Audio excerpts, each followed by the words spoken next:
The silence of a phone that refuses to connect has a unique, rhythmic cruelty. For the first few hours, it is a low, buzzing anxiety at the back of the mind. By the 12th hour, it becomes a cold weight in the center of the chest. By the 24th hour, it is a suffocating panic. Amina sat on the edge of her plush living room sofa, the screen of her phone casting a harsh, blue glow across her tired face. She pressed the dial button for what felt like the 100th time. The number you are trying to call is currently switched off. Please try again later. The robotic voice of the network operator was flat, devoid of emotion, entirely indifferent to the agony it was inflicting. Still nothing. Amina looked up to see her 14-year-old daughter, Zainab, standing at the entrance of the living room. Zainab was holding a half-empty glass of water, her dark eyes wide with a maturity that didn't belong to a young teenager. Behind her, 12-year-old Tund peeked out, clutching a school textbook he hadn't actually read in hours. "It's still off, my sweets," Amina said, forcing a reassuring smile that failed to reach her eyes. "You know how the network can be when your father travels to the eastern region. The reception in those interstate corridors is notoriously terrible. He's probably just stuck in a meeting or resting at the hotel." "But Mom, Dad always calls when he lands," Tund muttered, his voice cracking slightly. "He promised he'd video call me to see the project I finished." "And he will," Amina lied smoothly, swallowing the lump of fear rising in her throat. "Go on to bed, both of you. Tomorrow is a school day. By the time you wake up, his phone will be on, and he'll be laughing at how worried we all were." Once the children retreated to their rooms, Amina's facade crumbled. She buried her face in her hands. Her husband, Femi, had left their home in Lagos early the previous morning. He was a consultant for an engineering firm and had stated he was traveling to another state for a lucrative 3-day site assessment. He had kissed her goodbye, hugged the children, and promised to bring back local treats. But his phone had gone dead exactly 4 hours after his departure. Amina unlocked her phone again and opened her chat history with her best friend, Funmi. She needed a voice of reason, someone to tell her she was being overly dramatic. She typed out a message. "Hi, Funmi, I'm losing my mind. Femi's phone has been off for over 24 hours. I haven't heard a word from him." A small gray tick appeared. Funmi wasn't online. Amina remembered then. Funmi had mentioned the previous week that she was taking a well-deserved 1-week solo vacation to Seychelles to unplug from her grueling corporate job. "I'm turning off my phone, Amina. No emails, no drama, just the ocean." Funmi had laughed during their last lunch together. Amina sighed, deleting the message. She couldn't burden her friend during her hard-earned vacation. Unable to sit still any longer, Amina dialed her mother-in-law, Mama Oluchi. It was late, but the family dynamics required transparency. "Amina, my daughter," Mama Oluchi's deep, gravelly voice echoed through the speaker. "Is everything all right? Why are you calling at this hour?" "Mama, please forgive me for disturbing you," Amina said, her voice trembling. "I'm calling to ask if Femi has reached out to you, or any of his brothers today. He left for his trip yesterday, and I haven't been able to get through to him since yesterday afternoon." There was a brief pause on the other end. "Femi? No, he hasn't called me. He told his brother, Chitty, last week that he would be very busy this month, but he hasn't checked in. Have you tried his driver?" "He took an airport taxi, Mama. He said his company arranged everything." "Let me call Chitty and Uncle Segan," Mama Oluchi said, her tone shifting from sleepy to alert. "Don't panic, my daughter. Femi is a grown man. Maybe his battery died and he forgot his charger. Let's check around." By noon the next day, the tension had grown into a monstrous reality. Uncle Segan, Chitty, and Mama Oluchi had all confirmed that none of Femi's usual associates, business partners, or extended family members had heard from him. Amina called the engineering firm he claimed to be consulting for, only to receive a confusing response from the HR department stating that Femi's contract with them had concluded 3 months prior. The ground beneath Amina's feet began to give way. "We cannot wait any longer," Chitty, Femi's younger brother, declared as he stood in Amina's living room on the evening of the second day. His face was grim. A grown man does not just vanish in a thin air between states. "We must involve the police immediately." Amina could only nod, her mind a blur of terrifying scenarios. kidnapping, highway accidents, unidentified bodies in distant mortuaries. Flanked by her brother-in-law and Uncle Segan, she walked into the local police station, her heart hammering against her ribs, carrying a framed photograph of her husband. The machinery of the law turned with agonizing slowness. Inspector Collins, a seasoned detective with a tired face and a sympathetic demeanor, took charge of the missing person case. He assured Amina that they would run checks on highway accident logs, monitor hospital admissions across the state lines, and track Femi's phone's last known ping. But days bled into weeks, and every lead proved utterly abortive. "We tracked the last active signal of his mobile device," Inspector Collins told Amina during a progress meeting 2 weeks into the disappearance. "It pinged off a tower near the international airport area on the morning he left. After that, the device was completely shut down. We checked the toll gate manifests and interstate transport parks, but his name doesn't appear on any passenger manifest for the route he claimed to take." "What does that mean, Inspector?"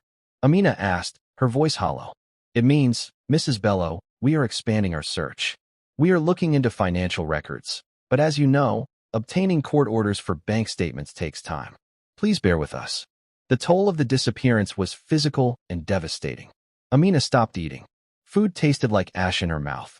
Her cheekbones became sharp, protruding violently against her pale skin, and her clothes began to hang loosely off her shrinking frame.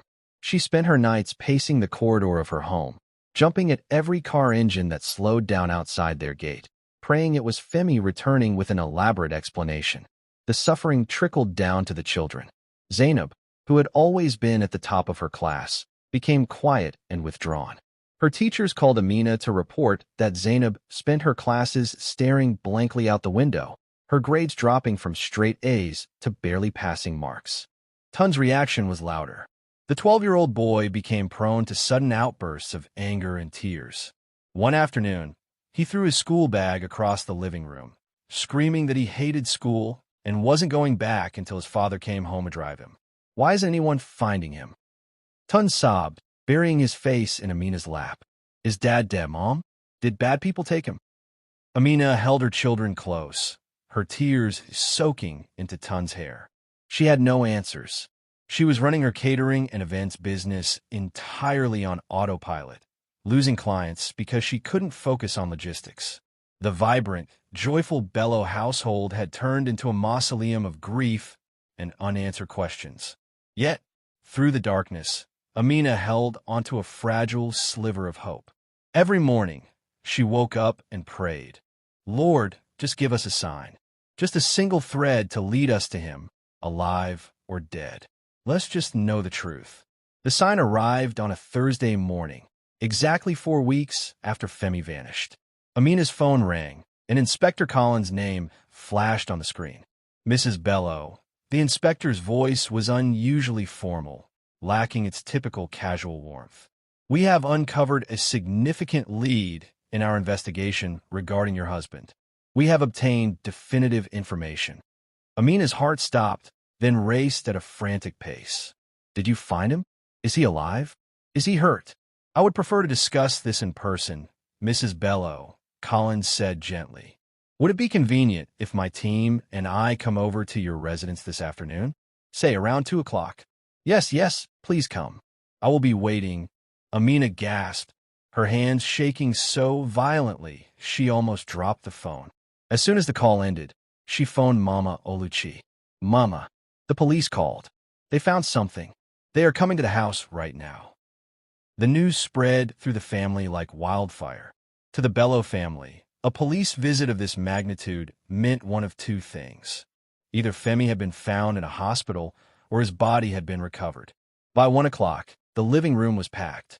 Mama Oluchi sat in the center armchair, her face set in a mask of stoic dread, whispering her silent prayers. Uncle Segan, the family patriarch, sat to her right, his walking stick resting against his knee. Chitty and 2 of Femi's aunts paced the perimeter of the room. Amina sat on the love seat, her hands locked between her knees, shivering despite the afternoon heat. The children were kept upstairs in Zainab's room, though the heavy silence of the house told them that whatever was coming would alter their lives forever. At exactly 2 o'clock, A white police sedan pulled up outside the gate. Chitty went out to let them in. Inspector Collins entered the living room, followed by a younger, uniformed subordinate who carried a leather folder. The air in the room grew thick, suffocatingly tense. Inspector Collins took off his cap and bowed his head respectfully to Uncle Segan and Mama Oluchi. "Good afternoon, elders." "Good afternoon, Mrs. Bello." "Please, Inspector, sit down," Uncle Segan said, gesturing to the vacant chairs. "We thank you for your service. We are an anxious family. Please do not keep us in suspense. Have you found our son?" Inspector Collins sat down heavily, resting his forearms on his knees. He looked directly at Amina, his eyes filled with a profound, heavy pity that made her stomach drop. "We have not located Mr. Femi Bello's physical whereabouts," Collins began slowly. "But our Financial Intelligence and Cybercrimes Unit have uncovered concrete evidence that explains his disappearance. We have found something that tells us exactly what happened to him." "What is it?" Amina whispered, her voice barely audible. "Is he in danger?" Inspector Collins turned to his subordinate and gave a brief, firm nod. The younger officer stepped forward, unzipping a pouch and pulling out a sleek, modern smartphone. He tapped the screen a few times, setting it to play a video file, and stepped forward to place the phone squarely on the glass coffee table in the center of the room. "Please look at the screen," the officer said. Amina leaned forward. Mama Oluchi shifted her weight, straining her eyes. Chitty and Uncle Segan stood up to look over Amina's shoulder. The video began to play. It was shot in high definition, clearly taken by a professional videographer or a high-end mobile device. The background showed a clean, brightly lit, elegant courtroom with foreign architecture, decorated with minimalist floral arrangements of white roses and lilies. The camera panned to two people standing before a judicial officer. The man was dressed in a tailored, sharp blue suit. He was smiling warmly, his face glowing with a radiant happiness Amina hadn't seen on him in years. It was Femi. There was no mistaking the slope of his shoulders, the birthmark near his right ear, or the silver watch Amina had bought him for their 10th anniversary. The camera then turned to the woman standing beside him. She was wearing a stunning, ivory silk wedding dress, holding a bouquet of white orchids. Her hair was styled perfectly, and she was looking up at Femi with adoring, triumphant eyes. It was Funmi. Amina's brain flatlined. The words being spoken by the judicial officer in the video began to register through the phone speakers. "Do you Olufemi Bello take Funmaleo Adebayo to be your lawfully wedded wife, to love and to cherish, in sickness and in health, forsaking all others, for as long as you both shall live?" "I do." Femi's voice rang out clear, confident, and utterly devoid of hesitation. The video showed them exchanging rings, brand new, heavy gold bands. It concluded with them sharing a deep, passionate kiss as a small group of unknown people in the background applauded. The silence that followed the end of the video was total, absolute, and violent. Then, Amina erupted. It was not a normal cry. It was a primal, guttural shriek that tore from the deepest depths of her chest. She stood up, her chair screeching against the tile floor, and threw her head back, wailing like an animal caught in a trap. She grabbed her hair, pulling at it as she fell to her knees, her body convulsing with a pain so sharp it felt like physical glass tearing through her veins. "No, no, no," she screamed, her voice cracking into a ragged sob. "It's a lie. That's not him. Funmi is in Seychelles. Funmi is on vacation. My husband is missing." Mama Oluchi collapsed back into her chair, her face turning an ash-gray color. She covered her face with her wrapper, weeping silently in profound humiliation. Uncle Segan struck his walking stick violently against the floor, his face contorted in a mixture of rage and absolute disgust. "The shame," Chitty muttered, slamming his fist against the wall. "The absolute, unspeakable shame. He abandoned his blood for this." Amina lay on the floor, clutching her stomach, rocking back and forth as the world she had spent 15 years building shattered into dust. Her best friend, the woman who had sat at her kitchen table, drank her wine, held her children, and listened to her marital complaints.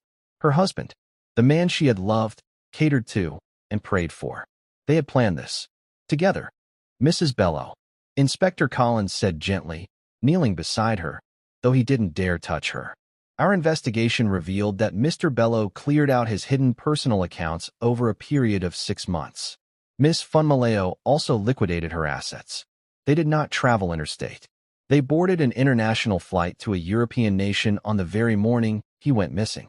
They have eloped, Mrs. Bello. They have left the country permanently to start a completely new life. Amina couldn't hear him anymore.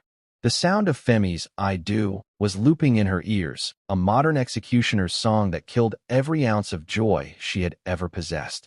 The weeks following the revelation were a blur of gray. Amina fell into a deep, clinical depression. The anxiety of not knowing was replaced by the crushing weight of definitive betrayal, which proved to be a far more lethal poison. She stopped leaving her bedroom.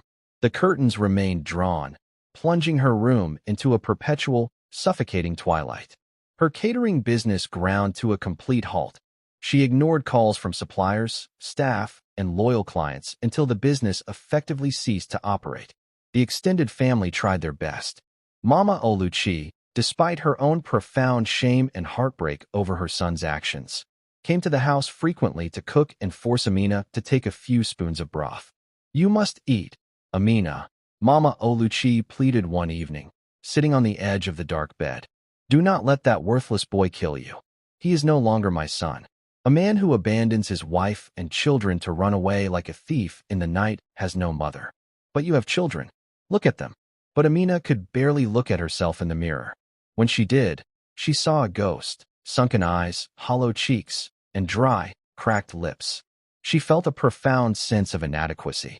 "What did I do wrong?" she asked herself every night. "Was I not beautiful enough? Was I not supportive enough? How could they look at me and plan my destruction so flawlessly?"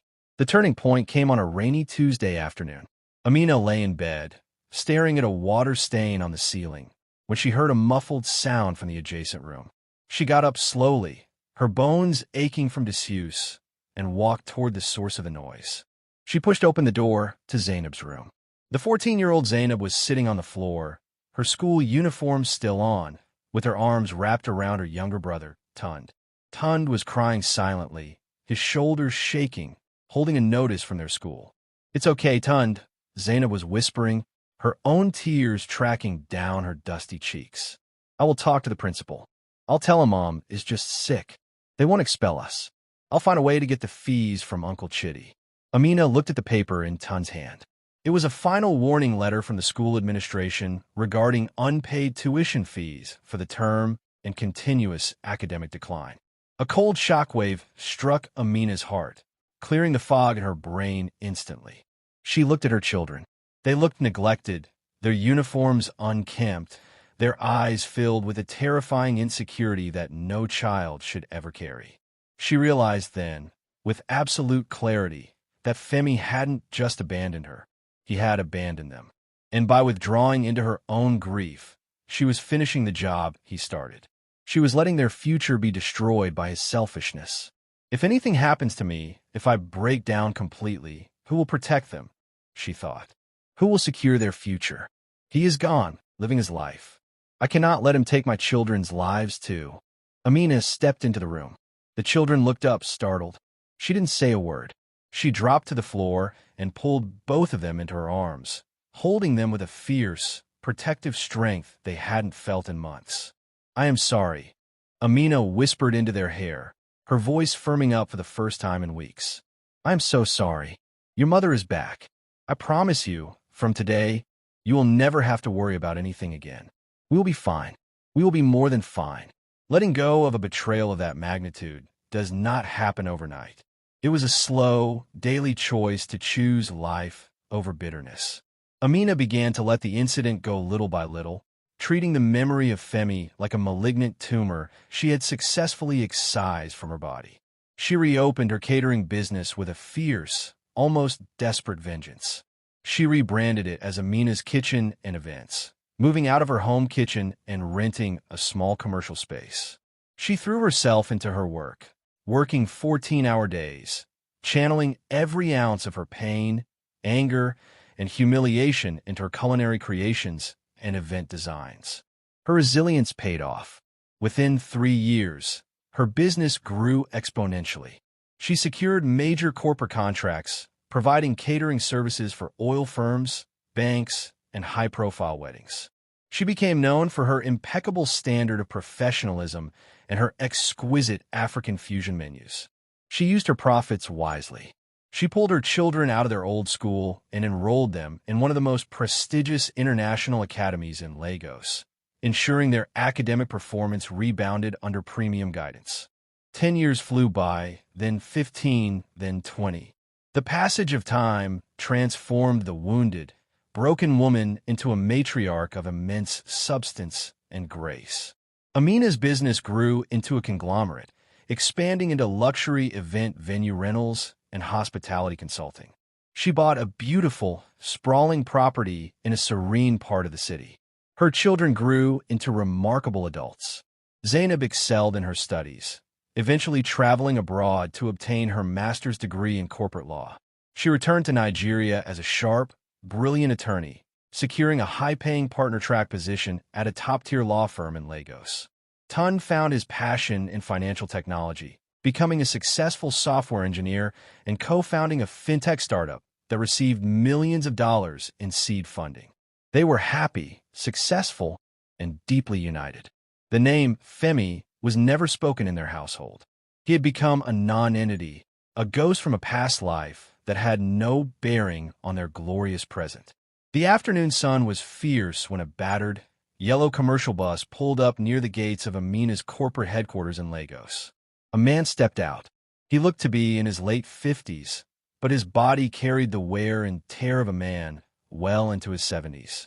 His clothes, a faded, oversized linen shirt and worn trousers, were threadbare and stained with dust. His skin was dark, weathered by harsh weather and manual labor, and his eyes were hollowed out by a deep, permanent exhaustion. It was Femi. His journey over the past 20 years had been a slow descent into a personal hell. When he and Femi had arrived in Europe, things had initially gone well. They used their liquidated funds to settle down, and Femi managed to secure a decent job. Femi gave birth to 2 children, a boy and a girl. But a relationship built on the foundation of treachery and deceit carries an inherent curse. As the years wore on, the thrill of their elopement faded, replaced by the harsh realities of living as immigrants. Femi's career stagnated, while Femi managed to climb the corporate ladder in her new environment. With her financial independence came a cold resentment. 5 years prior, Femi had systematically moved their joint assets into her private accounts. She filed for divorce, accusing Femi of emotional neglect and marital incompatibility. The foreign courts, favoring the mother and the primary earner, awarded Femi custody of their 2 children, the family home, and nearly 80% of Femi's savings. Femi was evicted. He fell into a spiral of depression, lost his job, and found himself living in squalid, temporary shelters, doing menial labor to survive. Because his residency status had been tied to certain corporate sponsorships he could no longer maintain, immigration authorities eventually caught up with him. He was detained and subsequently deported back to Nigeria with nothing but a single plastic bag containing a few ragged clothes. He had landed at the international airport in Lagos a week ago, penniless and utterly broken. Femi walked up to the security gate of Amina's office building. The security guard, a young man in a smart black uniform, blocked his path. "Yes? Who are you looking for?" the guard asked, eyeing Femi's disheveled appearance with suspicion. I am looking for Mrs. Amina Bello," Femi said, his voice raspy and devoid of the confidence it once held. "I am her. I am an old relative. Please, I need to see her." The guard looked at a digital monitor on his desk. "Madam Amina does not see unscheduled visitors. Do you have an appointment?" "Please," Femi begged, his hands trembling as he held the metal gate. "Just tell her it's Femi. Femi. She will know who I am." The guard, seeing the desperation in the old man's eyes, called the internal reception desk. After a brief conversation, he hung up and looked at Femi. "Wait here." 10 minutes later, the heavy glass doors of the main building opened. Amina stepped out. She was 52 years old, but she looked stunning. She wore a perfectly tailored, rich, emerald green traditional attire, her neck adorned with elegant coral beads. Her skin was smooth, her posture regal, radiating the effortless power of a self-made millionaire. Beside her stood Zainab, now a tall, beautiful woman in a sharp gray corporate suit, holding a leather briefcase. Femi's breath caught in his throat. He took a step forward, his eyes filling with tears. Amina, Amina, it's me. Amina stopped 10 feet away from him. She didn't flinch. Her face remained entirely calm, like a smooth sheet of ice. She looked at him from his dusty shoes to his matted hair, her expression showing neither anger, nor hatred, nor joy. It was the look one gives to a complete stranger selling trinkets on the highway. Amina, please, Femi sobbed, dropping to his knees on the hot asphalt outside the gate. I know I sinned against you. I know I committed an abomination. Femi ruined me, Amina. She took everything, my children, my money, and left me homeless. I was deported. I have nowhere to go, no food, no shelter. Please have mercy on me. Forgive me for the sake of the years we spent together. Zainab looked down at the kneeling man, her eyes flashing with a cold, brilliant fury. She remembered the nights her mother wept in the dark. She remembered the threat of expulsion. She remembered the shame that followed them for a decade. Get up, Zainab said, her voice dropping to a dangerous, icy register. Get up and leave this gate before I call the police to have you arrested for vagrancy and harassment. Zainab? My daughter? Femi cried, reaching his hands through the bars of the gate toward her. Look at me. I am your father. I carried you when you were a baby.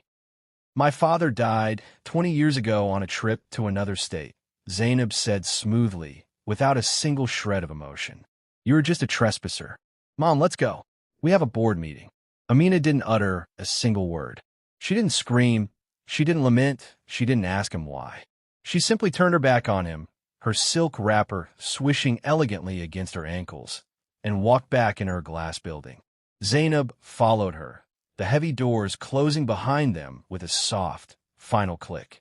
Realizing he could not win the hearts of his abandoned wife and children on his own, Femi traveled to his village in the eastern region to seek out his own family. He managed to track down Chitty and Uncle Segan, who were now elders in the community. He threw himself at their feet in the family compound, weeping and begging them to intervene on his behalf, to beg Amina to give him a small boys' quarter to live in or a small stipend from her vast empire to start his life over. Uncle Segan looked down at him, spit on the ground, and turned his face away. You are a foolish boy, Uncle Segan said, his voice filled with age and heavy contempt. When you stole away in the night with that woman, you did not think of the shame you brought upon the Bello name. Amina took care of us. When you left, that woman did not abandon our family. She built a house for your mother, Mama Oluchi, before she passed away. She paid for your cousin's university education. She honored our name while you were away playing the fool in a white man's land. Brother, please, Femi cried, looking at Chitty. Chitty shook his head, his expression grim. We have no brother, Femi. The shame you put upon us was too great. We will not look at Amina's face and ask her to accept the curse back into her house. Go away. Find anywhere you can live and work, but do not bring your bad luck near our family again. Rejected by his own blood, Femi returned to the slums of Lagos. He accepted his fate, realization finally dawning on him that some bridges are not just burnt. They're completely atomized. He managed to find a job as a night watchman for a small warehouse in the outskirts of the city, earning a meager pittance that could barely afford him a single room in a tenement building and one meal a day. 2 years into his miserable existence, a sleek, black SUV pulled up outside the warehouse where Femi worked. The window rolled down, and Tun looked out. He was 34 now, looking sharp, polished, and remarkably handsome, wearing a premium watch that glinted in the afternoon sun. Femi stood up from his plastic chair, his heart leaping. Tun, my son. Tun didn't get out of the car. He looked at his father with a complicated expression. There was no hatred in his eyes, only a profound, heavy pity. I'm not here to bring you back into our lives, Dad, Tun said quietly, his voice steady. My mother and my sister believe you deserve absolutely nothing from us, and honestly, they are right. You broke them in ways that took decades to mend. Femi bowed his head, his chest heaving with silent sobs. I know, but I cannot watch my biological father starve to death or beg on the streets. Tund continued, pulling a document and a small debit card from his pocket, handing them through the window. I have opened a restricted account for you. Every month, a salary of 200,000 naira will be paid into it. It is enough for you to rent a decent apartment, buy good food, and take care of your health. Do not call me, do not look for me at my office, and do not try to see my mother or sister again. This is all the mercy you will get. Femi took the card, his tears falling onto the plastic surface. Thank you, my son. Thank you. God bless you. Tund rolled up the window without another word, and the SUV drove off, kicking up a small cloud of dust that settled on Femi's old sandals. Femi sat back down on his plastic chair, clutching the card to his chest. He had financial relief, but his soul was in absolute ruins. He lived the rest of his remaining years in a small apartment, surrounded by the ghosts of his choices. Every evening, he would sit by the window, watching families walk past, knowing with absolute, crushing certainty that he had traded a kingdom of pure gold for a handful of worthless, fleeting ash. He lived, and ultimately died, in the cold, unyielding prison of his own regret. If you find this story meaningful, kindly like, subscribe, and turn on notifications for more stories updates. Also, what lesson did you learn from this story? We would like to know in the comments.